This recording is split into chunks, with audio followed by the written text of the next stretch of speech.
which is on Egypt, India, that new burgeoning relationship, and really what this means to new geostrategic alliances, whether there are new geostrategic alliances, whether the alliance and relationship map is shifting.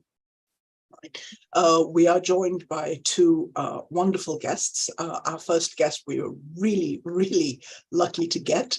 Ambassador Navdeep Suri is an extremely distinguished Indian diplomat. I say Egyptian because he's an honorary Egyptian.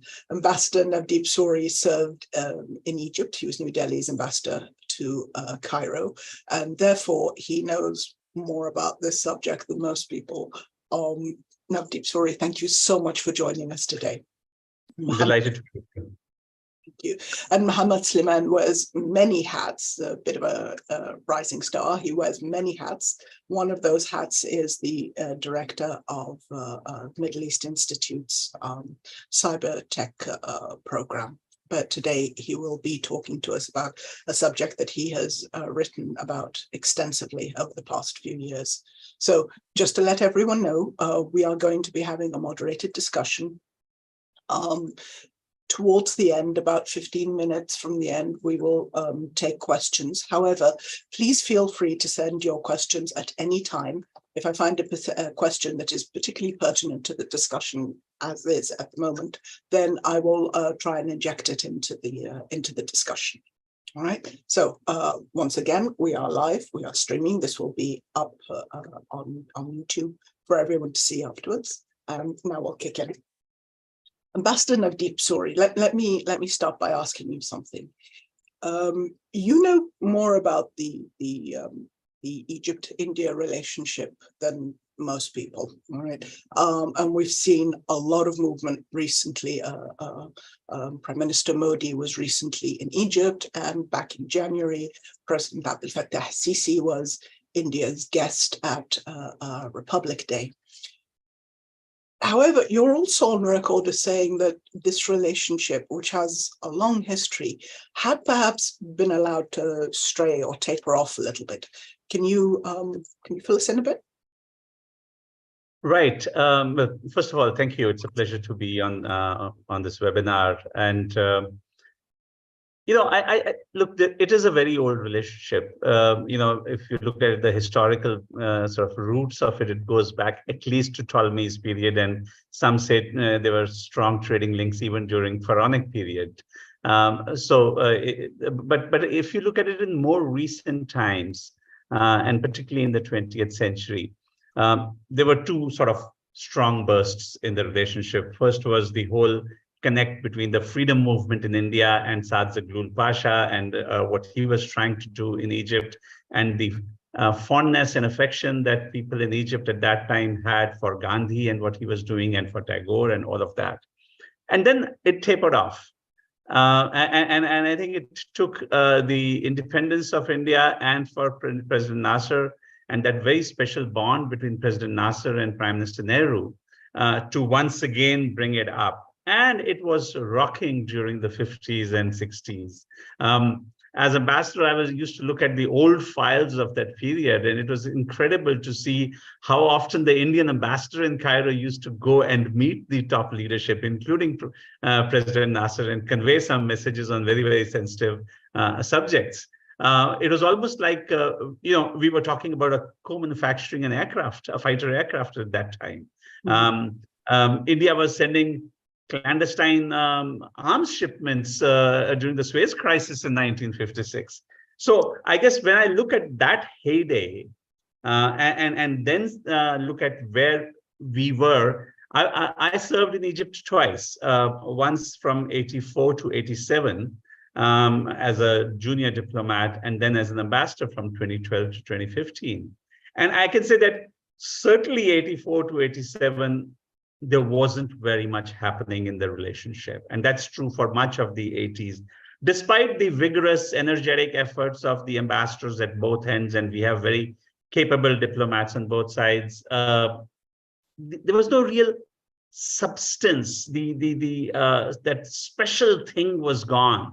And I think both of us started looking away from each other in other directions during that period. So to me, if I look at the period up to the 60s, even early 70s, and then I look at 80s, 90s, and the early 2000s, there isn't that much. And what we had from time to time was episodic, not sustained. So you had one visit, you had one MOU, you had one something, and then it would taper off again. I think what is different this time is the homework that has gone into the revival of the relationship. And I think the first couple of moves came from President Sisi's side when he came for the India-Africa summit, when he came on a state visit in 2016. And then Prime Minister Modi was to go back in 2020, and it didn't happen because of COVID. But I think the two homework visits that I see as crucial were by our defense minister and our foreign minister last year. And they paved the way to get President Sisi in as the chief guest on Republic Day.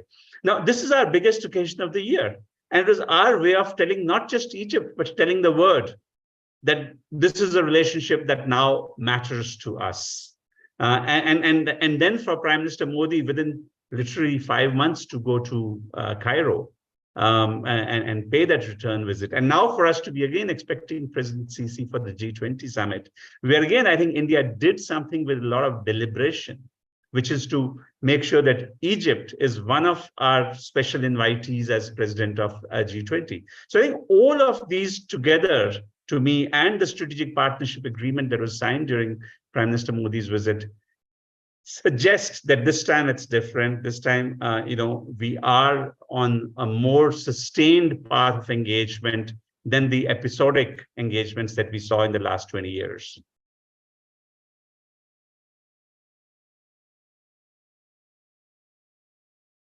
I think maybe we have lost Murat.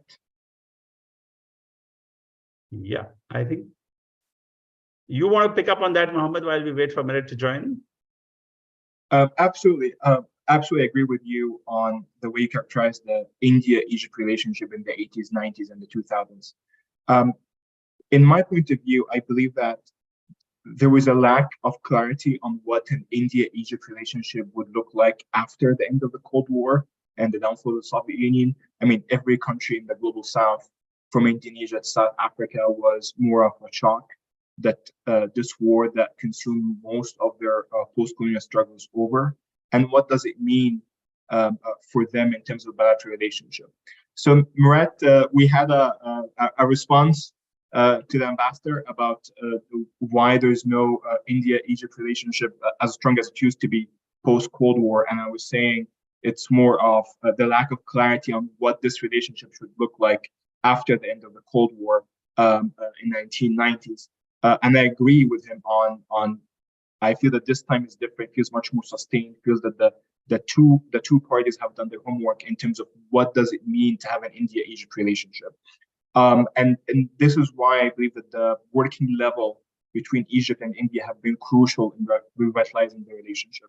So when you are discussing right now the defense agreement, the light aircraft deal, which is not there yet, we're not there yet. However, it also gives you an idea about how the relationship could evolve.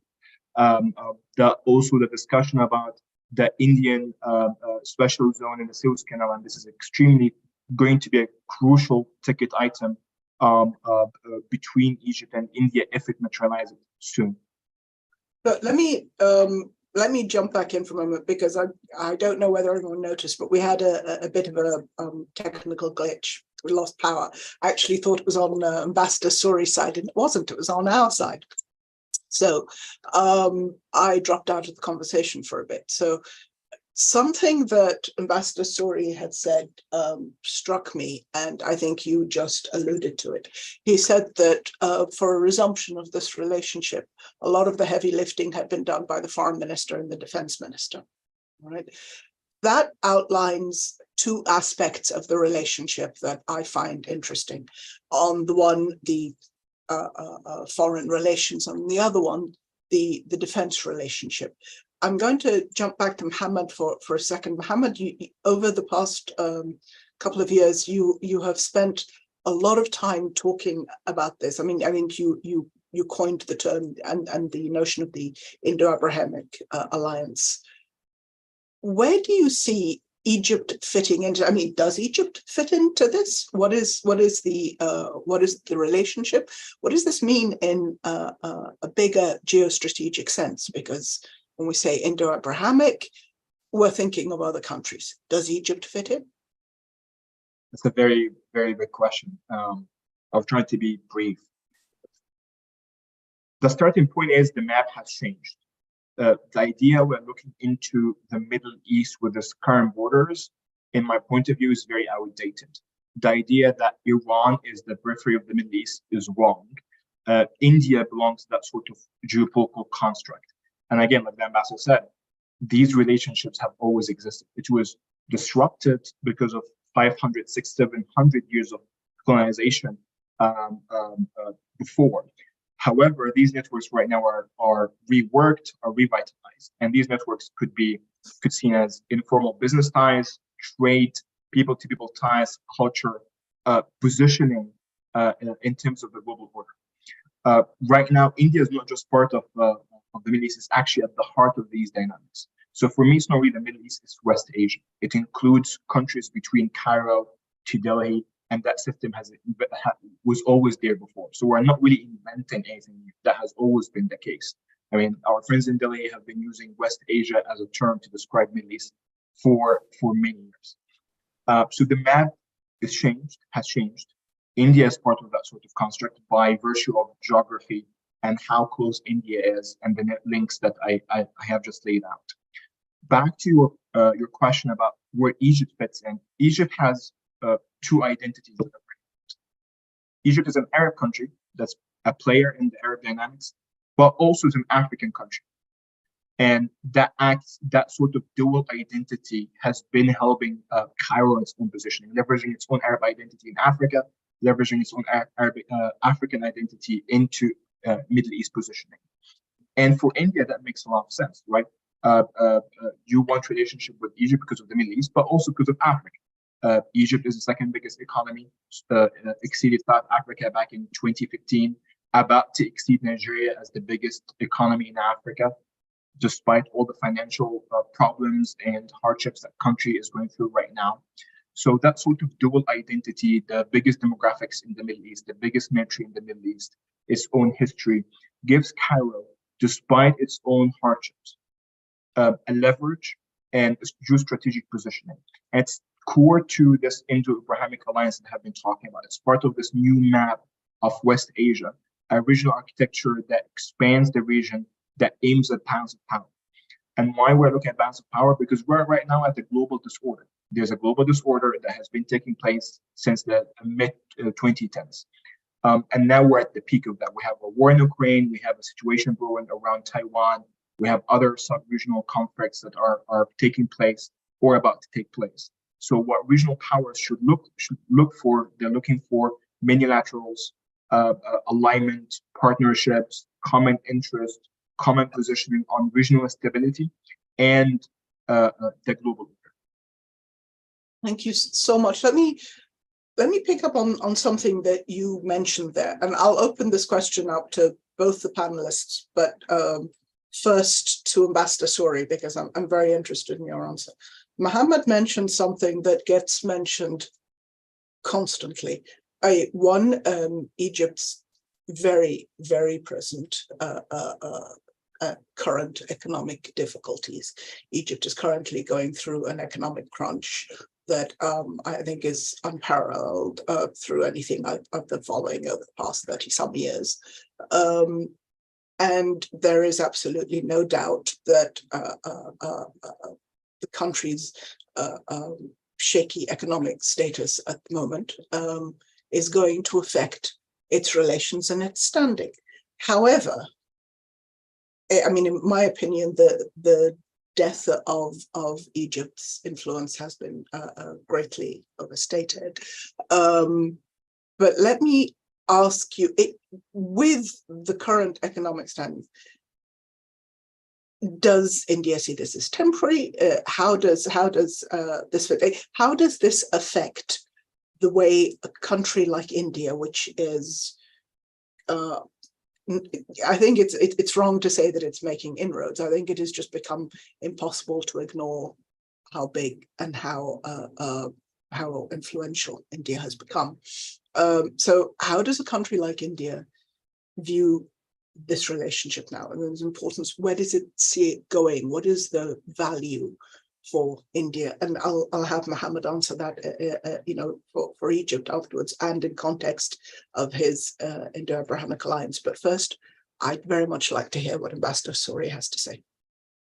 So look, yes, Egypt is going through a difficult economic situation. I think it will need to go through some painful structural reforms. And I think, the public will probably have to put up with some of that pain before things really ease up.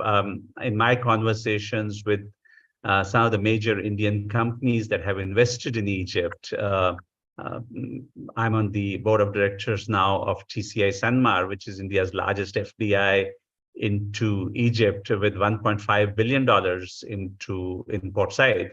And I hear regularly about the dollar shortages and the difficulties that it poses in terms of day-to-day operations. But there's also 2 points that come out of those conversations.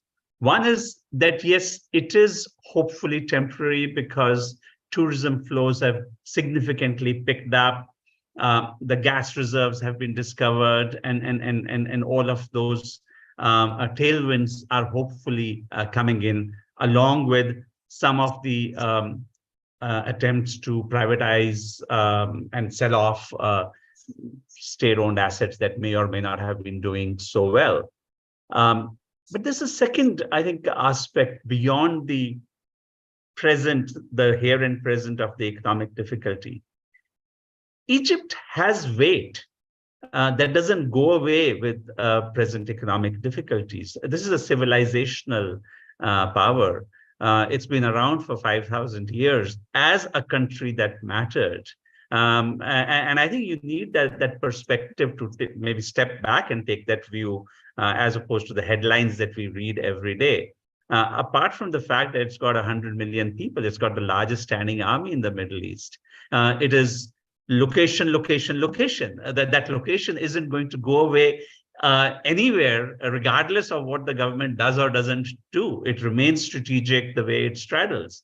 And I think, as a country, because of your very, very capable diplomats, you've always punched above your weight in regional and national and global affairs.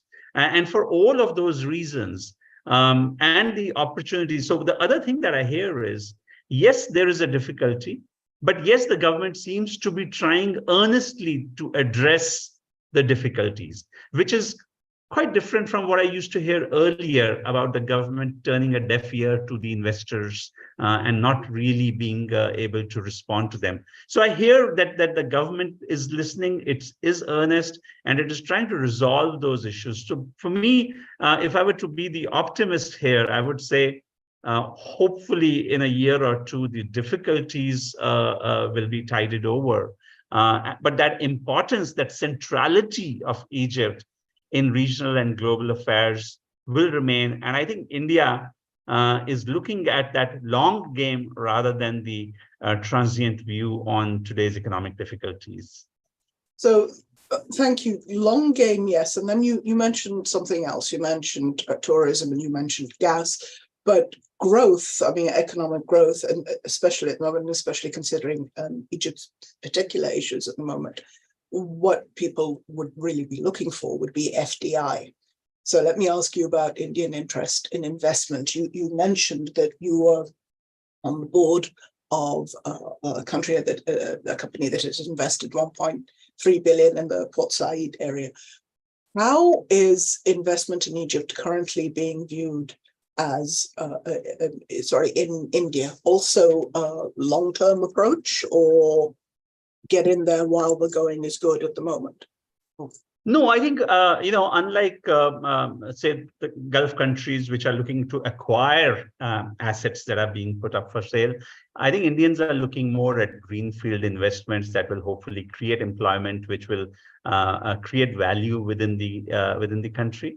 And that's why I think it's so important for Egypt to make sure that, top echelons of Indian business hear about the Suez Canal opportunity. I've written about it. I've tried to create awareness about it. It was good to see a Suez Canal Authority delegation in India just before the Prime Minister's visit to Egypt, and they went around and met some chambers of commerce and some business leaders.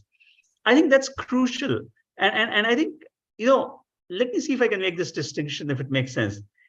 Everybody in India who matters knows Egypt, but they don't know Egyptians, right? There are not enough Egyptians to be seen engaging with Indians.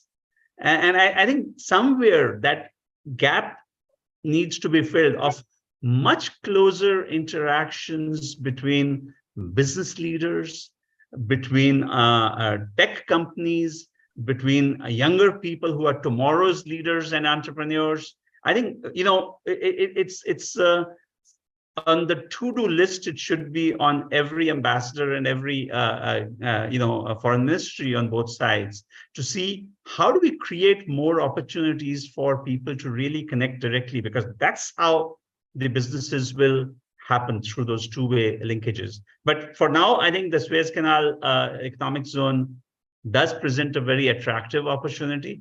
And I just think the challenge right now is that more Indians should be aware, not just of the physical attractivity of the zone in terms of its location, but the free trade agreements that Egypt has that enable somebody manufacturing in the zone to to export to Europe, to the Gulf, to Africa. But there is that whole gateway to Africa thing, which we'll get into. And you mentioned something which I found interesting. I should just say that I had a quick email with the Egyptian ambassador in New Delhi, and oddly enough, he was saying India is such an extraordinary country full of diversity and amazing things, and not enough people know about it. So I'm guessing that there is not enough people knowing about these relationships. And that, I think, brings me back to something that I'm going to ask Mohammed about, which is, we are used to, I think, countries and nations defining themselves through their Western relationships. You're a Western ally, a Westerners. Do we see this perception shifting slightly among other nations? And specifically, I'm going to ask you, the United States had been discussing the Indo-Pacific, and Mohammed, you had mentioned, I think before, that there is no Indo-Pacific without Egypt. So let me ask you, A, why you think that is, and B, whether you think that the dial is shifting slightly in the way that nations tend to view themselves and their relationships in relation to others. That's maybe two long questions, so maybe let's start with the first question. Another hard question. I hope I'm able to answer. So I'm not responsible for the editorial title of the piece. There's no Indo-Pacific without Egypt and the Suez Canal. Good title. Give you my idea. If Europe is thinking about playing an active role in the Indo-Pacific, there should not treat Egypt as a mere operator of the Suez Canal. Suez Canal as a region should be part of this economic system, and transforming that sort of relationship with Egypt into partnership, an actual partnership, than just Europe and another post-colonial power in the Southern Mediterranean. That's my viewpoint. To your second point, we don't live in a vacuum, meaning, yes, there is a change in perception when it comes to this new alignment of India, Middle East into West Asia. What's the evidence to this statement? A few things. Number one, you have the ITU-2, which is a unilateral that the United States has been, convened with other powers, UAE, Israel, and India. And you also have another minilateral that includes France, UAE, and India. You have the recent meeting in Riyadh that includes United States, Saudi Arabia, UAE, and India. So these minilaterals mean that the United States and France, which is an Indian ocean power, realize that there is a change in map, and we need to think about the Middle East differently. We need to think about the Middle East as a middle space between Europe and the Indo-Pacific, and think about it from a maritime standpoint. So we have more focus, for instance, in the France, UAE, India minilateral, more focus on the Indo-Pacific maritime security. You see in the Saudi Arabia, UAE, India, US meeting, I'm not going to quote a minilateral for now, more focus on connectivity, maritime connectivity between India and the Gulf states through maritime and railway. So it's more about connectivity. You see the I2 talking more about green energy transition, agriculture project, climate change. So there is absolutely change in perception, and it's actually faster than I thought. You know, you and I mean, I've been writing about this for many years, but the shift that we have seen the last 2 years have been faster than I expected and more multifaceted than I expected in terms of how encompassing a lot of fields, from economy to also, we cannot underestimate the diplomatic element in these new alliances. For instance, I mean, India invited 3 Arab states to the G20. Invited Egypt, invited UAE, invited Oman. That should not go without notice. You also see more coordination between India and Saudi Arabia within the G20 framework on global issues. So it doesn't happen without a vacuum. Yes, Western powers are realizing that. However, the difference is with the rise of India as an economic power, as a geopolitical power in Eurasia, and also the rise of the Gulf economically on the globalist stage, that they're trying to meet West Asian powers where they're aligned, with their interests aligned. It's a different framework. They're trying to work on things that are more in common than just focus on the different elements and issues that have been a point of contention for the last many years. Thank you so much. I'm going to skip the second question. I think we'll come back to it because I want to ask Ambassador Suri about something. India, the expansion that we are seeing now, this has been decades in the coming, but I mean, it does look like India has the pedal to the metal and is moving quite fast. This burgeoning relation, or back on again relationship with Egypt, how is it viewed in the larger context, and perhaps you could expand on the larger context of India's larger foreign policy and economic development goals? The big question that we're up to. Sure. Before that, let me just come back to your previous point about the ambassador, and I want to just appreciate the real dynamism of Ambassador Wael Ahmed and his team in Delhi, because they are all over the place. And the fact that I think from next week, finally we'll have an Egypt Air flight from Delhi to Cairo will contribute to that people-to-people engagement that I was talking about. And I know the kind of effort that has gone into it. Look, on your larger point, I think India is fortunate to be in a kind of Goldilocks position right now. And it's for 2 reasons. One is the fact that we've had a stable government for the last 9 years, and the reforms carried out by the last government and this government have really given a certain momentum to economic growth.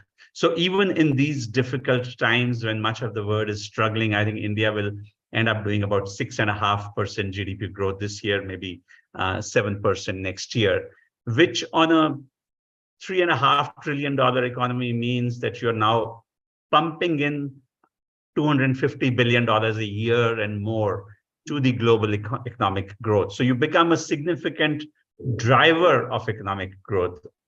The I think the second thing from your big picture perspective is that some of the actions that China has undertaken over the last 3 or 4 years, vis-a-vis not just with India, the aggression on the border, but with Japan, with Vietnam, with Australia, and of course, with the competition with the United States, has meant that increasingly a lot of other countries that are now wary of China are looking at India. So if the big multinationals are, particularly after the supply chain disruptions during COVID, are looking at the risks of being too centralized in China and looking at a China +1 policy, then that one India looms large in that calculus. If US has started talking about friendshoring and trusted sources for everything from software to cyber stuff, then India looms large in that equation. So we are benefiting from that. But that does not mean, and I wanted to comment on your choice of the word alliances. So India doesn't do alliances. Yes. Period. Bind country. You know, even after the non-aligned movement is dead and gone, we will still be non-aligned. Yes. And the reason is that we believe that we are large enough to be autonomous of blocks. Yeah. And so I think coming back to your specific thing about Egypt, I think because of the flux in which the region is, and the word is to an extent, multipolarity is the name of the game rather than alliances. And so each mid-sized power, whether it's India or Egypt or others, want to have maximum options open. Yeah. Right? And so you are probably entering in an era of greater promiscuity in terms of partnerships rather than monogamous relationships. But I just put one word of caution, and that's because, you know, Mohammed mentioned I2U2 and our burgeoning relationship with UAE. I think, you know, I happen to be ambassador to UAE as well. From 2016 to 2019. Mm-hmm. And the speed of response of the Emiratis to Indian overtures, mm-hmm. The nimbleness, the breadth of engagement, the delivery of outcomes without allowing bureaucracy to come in the way is stunning. I have not seen any relationship transform as rapidly in as short a period of time as our relationship with UAE. And now, to an extent, it's happening with Saudi Arabia as well. And I think that really puts the ball in Egypt's court, that can the government move the machinery quickly enough to respond to the opportunities that have been created by these high-level engagements. And that's a bit of a question mark. I think it's a good thing that the government in Egypt has established a special India unit under the Prime Minister. Mm-hmm. I hope it is an empowered unit. I hope it's a unit that can be proactive and responsive to concerns of investors and businesses and so on. But I think, you know, on that, I would reserve my judgment that the taste of the pudding is going to be in the eating. I think you're absolutely right. I think one of the disadvantages that comes from having been around for 5,000 years is that your knees start to creak slightly, and possibly the reaction period. Egypt does find it more difficult to react in the appropriate time, unlike, as you mentioned out, that the nimbleness of the Emiratis. So I rather think that it is a possibility that the current, I mean, the silver lining in everyone's cloud, the current economic conditions may make it possible for the Egyptians to move just that little bit faster, because they need to get more accomplished in a shorter period of time. But you mentioned something important. You mentioned essentially India being able to take advantage of certain difficulties that the Chinese are having. And that puts Egypt in an even better position to try and capitalize this through the Suez Canal. Mohammed, I'm going to jump back to you at the moment. not for Egypt being able to capitalize on its location, but also the perception of changing relationships. So that, I mean, that's the word that I should have used instead of alliances, relationships. Changing relationships, whether they're with the West or China, or, and I want to come back to this because you mentioned this, Iran, because of course Iran is right there on the corner, so to speak, immense country, still a huge network of relationships, alliances, influence, very much to be counted on. Where does all of this fit in? Where do Iran and China fit in the bigger picture of this changing network? It's another big question. This is your day for big questions. Another big question. Let's start with Egypt's position first, in people being able to take advantage of shipping routes and trade routes and all of that. The thing is with Egypt is using the Cold War playbook to deal with this current dynamics. I think that would be flawed strategy in my viewpoint. It's not really Cold War all over again. I think it's different. I think it's a century of chaos. Power is moving east, but the West is flexing their muscle, specifically the United States right now after what they have done in Ukraine on the operational side and the political side. So it's not really Cold War one more time. It's different, more chaotic, and Egypt is trying to use this whole East versus West. I don't really think the East exists or the West exists, Global South exists. I think these are just names we're trying to use to understand some of these unfolding networks. I think for Egypt to survive and advance its position, I think they also should follow an issue-based groupings. And I think Egypt's foreign policy has been very reluctant to join, like beyond the non-alignment movement and the Nasser era. Egypt is very hesitant to join or think more progressively about I2U2, these sort of unilaterals that include India, or think from that sort of standpoint. And I think this What do you think that is? I think it's Egypt is a cautious country when it comes to foreign policy.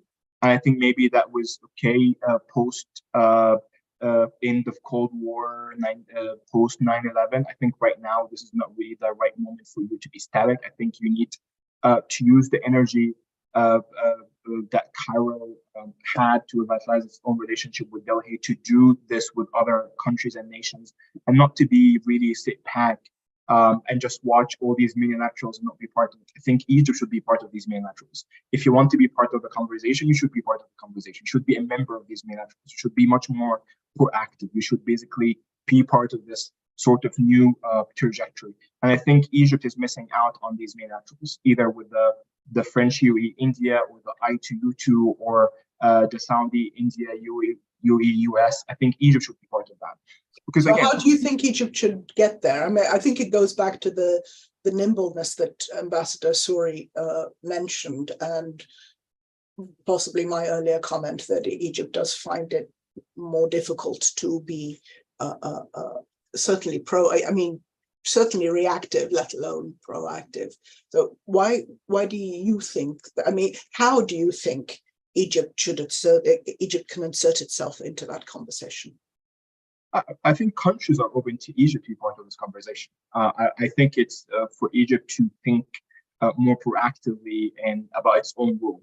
I think one of the reasons why I was very happy about Egypt's recent pivot to Africa, okay, there's a new renewed energy, there's a new redefinition of Egypt's foreign policy. When I see the president going to Angola, and I see the president going to Djibouti, after the leadership of the African Union hosting COP27 as an African nation, I think, okay, I see a new energy here. I think this energy should be directed towards these sort of unilaterals, and not be afraid of committing to unilaterals. Like the ambassador said, unilaterals are not really alliances. They're issue-based, right? We are taught, Egypt is a maritime power by virtue of geography. Yes. In fact, we're not going to talk about the number of naval assets. We're not going to talk about the Southern Navy and the Northern Navy, the helicopter aircraft carriers. We're not talking about any of that. We're just talking about the Suez Canal makes you more receptive to maritime threats. So you should act accordingly. Again, if you're looking for investment, you should be part of multilaterals that focus more on economic integration and connectivity. So I think it's on Egypt's part to think proactively about these sort of multilaterals and find a way to integrate the country into these sort of new maps. Very, very happy about the revitalization of the relationship with India. I think it's a big deal, but I don't think it's enough for Egypt to punch above its weight one more time. All right, thank you. I want to come back to China and Iran, but we've had a question which I think is important for Ambassador Souri. So, and I'll give you just a moment to catch your breath, because I know we've been working you guys hard. There was a question for Ambassador Souri. What would you most like to see Egypt doing to boost FDI? All right, now India's had enormous success in this area. It's helped by an enormous expat community. It's developed its footprint commercially, but what do you think Egypt could be doing to broaden its linkages beyond diplomats, to broaden FDI? What do you think Egypt could be doing? What would be seen as encouraging by foreign investors, specifically Indian investors? And the answer to that really needs to transcend the present difficulties that Egypt is facing, because right now you talk to an Indian investor, the first thing they'll say is dollar shortage and how difficult it is to import raw materials to make something. But I think going forward, ease of doing business is critical, and I think it's something that we say in India as well, that if you want to attract new FDI into the country, you want to make sure that you treat your existing investors particularly well. Make them your ambassadors to attract more, because every one of the top 10 Indian investors in Egypt today, whether it is TCI Sanmar or the Aditya Birla Group or Asian Paints or Dabur, is a major player in India. If each one of those goes back with positive stories about their Egypt experience, you will see them become catalysts. So give them love and affection, make them feel special and wanted, and maybe set up a unit just to make sure that their issues get resolved quickly, so that they spread the word along with your ambassador, along with your Suez Canal Authority. Take these guys with you. Let them talk the Egypt story with you. So excellent suggestion. I sincerely hope the appropriate people are watching, because this is something Egypt is already capable of doing. It does this with the IOCs, because of course energy is almost a fifth of the GDP. So it's capable of doing it. So then the question is it capable of doing it for everyone in order to get the appropriate FDI for the much needed growth? Thank you so much. Let me jump back to Mohammed, because this was the question that we had lurking in the background. Iran and China, as part of this shifting landscape and a different way of doing things. I mean, Ambassador Souri mentioned that India was non-aligned, and supposedly Egypt is non-aligned, but there is no doubt that there has been globally, I think, an interest and a willingness of countries to step outside the current small garden of relationships that they were used to doing. A willingness to view their world and their relationships outside the network of possibly Western China parameters that people were used to seeing. And I think that possibly is taking the West a little bit by surprise. Let me get back to China and Iran, and then I'm going to expand on that question to the both of you, I think. I think for China, I think like what the ambassador said before, I think global powers, regional powers understand there is an India-China semi-dichotomy. And that was the fight after the clashes around the line of actual control a few years ago. the India-China relationship is not seen as countries realize that there's not going to be a China-India detente. It's more of there are some structural problems between India and China, and this is very important.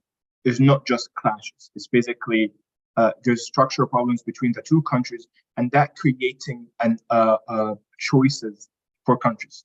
So if you're making a minilateral, or if you're joining a minilateral with India, you're somehow making a choice. Not a full choice, absolutely not. However, you're making some sort of a choice. You are saying, I am more comfortable with working with India. And also, let's say, working with India is safe bet for countries. It's not Russia, it's not China, even though it's not a aligned country, but it's perceived very positively by the West. When you're working with Indian companies, or you are engaging in a high-level diplomatic effort with New Delhi, it's seen in a comfortable way in Washington and Brussels. So there's not really that much downside with working with India. I mean, in the meantime, working with China, you can imagine, and you live in DC, you understand how the atmosphere have changed around China. So I think that sort of dichotomy, China-India relationship is also overshadowing that sort of Middle Eastern powers reacting to the rise of India. They're much more comfortable with India. They also, India is dealing with them on common ground. Unlike China, I think China comes with a lot of geopolitical package that no one really wants to be part of it, especially after the Ukraine situation, and especially because of the tensions surrounding Taiwan. So this is when it comes to the question of China. The second one about Iran is much more complicated than China, surprisingly. I think China is more about great power game. No one wants to be part of that, trying to avoid that, trying to reduce any sort of tensions. We're regional powers, but we want to make sure that we're not really offending anyone. With Iran, is a tough one. Part of it is geography. It's a Gulf power by geography, and they have been for the last many years escalating the way they handle the flow of energy from the Gulf nations. So that's going to cast a couple of questions for Delhi when it comes to maritime security, energy security more broadly, and how this will impact the relationship that India has with Iran, which is a very strong relationship and has been rooted in history, of course. So that's going to cast some questions for India in the near term. Second, Iran, by the virtue of its own politics and geopolitics and the way it's operated its own foreign policy through non-state actors, is always wary of any sort of minilaterals, formats that include the United States and other Western powers with regional powers. That sort of mix always seen in a negative way, because even though we're saying that the ITU2 is economics first, we have seen with the Quad, which started as a humanitarian effort after the tsunami, it was repurposed towards some sort of political strategic understanding between four major powers. So having a mechanism right now that's more about economics doesn't mean that that sort of mechanism will not be purposed in the future. That's it. No one can guarantee that, because the moment the geopolitical map changes and the threat perception changes, that sort of miniature would change accordingly. And I think for Tehran, that could be an issue in the future. And number three, which is also another important one, Iran is missing out on all this sort of economic integration, regional integration that's taking place in the region, right? I mean, if we have a meeting in Riyadh that includes India and United States and Emirates that's discussing connectivity, that's by its virtue is bypassing Iran as part of that sort of economic architecture by definition. And that's, of course, undermine the Iranian economy in the long term, an economy that has been under severe sanctions for the last, you name it, many years, and contracted, its own GDP contracted by almost a third. So I think these are the three factors for Iran in the way they are thinking about this new geopolitical map. So thank you very much. It's the kind of discussion that really would benefit from an Iran, someone with a vested interest in Iran, possibly an Iranian. Can I just come in on that, Minute? Yes, yes, I was just going to ask you. Yeah, so just to add to that, what India has tried to do is not be governed by the mood swings that take place in the West vis-a-vis Iran or vis-a-vis other countries, or even within the region. And I'll give you two examples. We continued to trade with Iran as long as we could. Even for buying oil, we got a waiver from the sanctions. We are doing the Chabahar port project in Iran so that we can get short direct rail connectivity into Central Asia and into Afghanistan, because the only other land link that the land link that India traditionally had with Central Asia, which was a very close link with places like Tashkent, was through Pakistan, Afghanistan, before Pakistan came into being. These were historical links that got disrupted by the events of the mid 20th century. But what we are trying to do is, we've just supplied 20,000 tons of rice to Afghanistan using the Chabahar link. And so we've continued to carve out a space for our relationship with Iran, despite US sanctions. And the Americans kind of understand that this is not a bad thing. If Afghanistan gets less dependent on Pakistan as being a landlocked country. We've also stayed away from intra-Arab disputes. So when you had the quartet of Egypt, Saudi Arabia, UAE, Bahrain in arms against Qatar, we resisted pressure, despite our close ties with UAE and with Saudi Arabia, that we will not get into your conflict. And I think that ability to steer our own course, when you had the Russian invasion of Ukraine, and the Americans were very unhappy about our unwillingness to condemn the Russians, and our foreign minister was asked, whose side are you on? And he said bluntly, we are on our side. We don't have to be on your side or your side. And I think that's the much more pragmatic approach towards foreign policy and towards the region that India is adopting. I think at the time, the foreign minister mentioned that the days of Europe's problems being everyone else's problems and everyone else's problems not being Europe's problems were over, which yes. I thought honestly encapsulated the current mood and what I feel is an extremely necessary shift in global relations. And you mentioned the food to Afghanistan. There's also, of course, the instance of when India banned wheat exports during COVID, Egypt was exempted from this, which was massively necessary for Egypt, considering that 80% of Egypt's wheat, and Egypt is the world's largest importer, came from Russia and Ukraine. So there is, I think, that flexibility. Let me,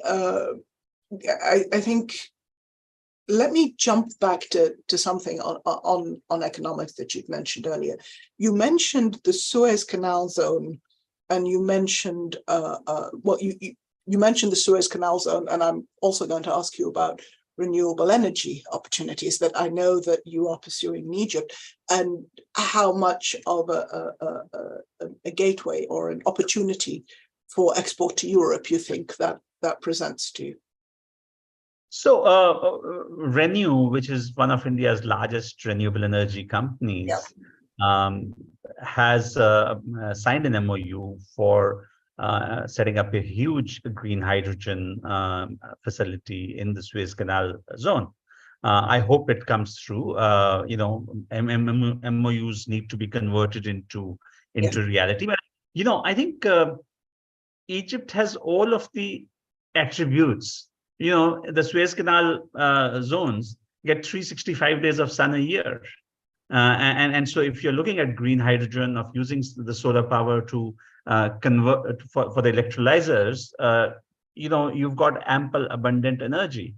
And you've got the capacity to export that relatively cheaply to Europe, which is not as well endowed in terms of either abundant land or solar energy as Egypt is. So I think it's a very good fit. But I also think going forward, there's no reason why industries like pharmaceuticals like automobiles or auto components, shouldn't be located in the zone. You have reasonably low labor costs, and the location is very helpful. So there is an attraction.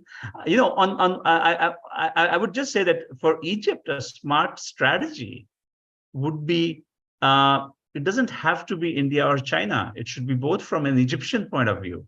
Ahlan wa sahlan to whoever wants to come and invest. So I think your basics are in place. What you need to do is insulate your advantages from being buffeted by these temporary currents that come in, like the foreign exchange shortages, or yes, I think what I want to make, the point I want to make is, what you need is policy stability. There's always this temptation to tweak policy and think that I'm making it better, think that I'm doing this.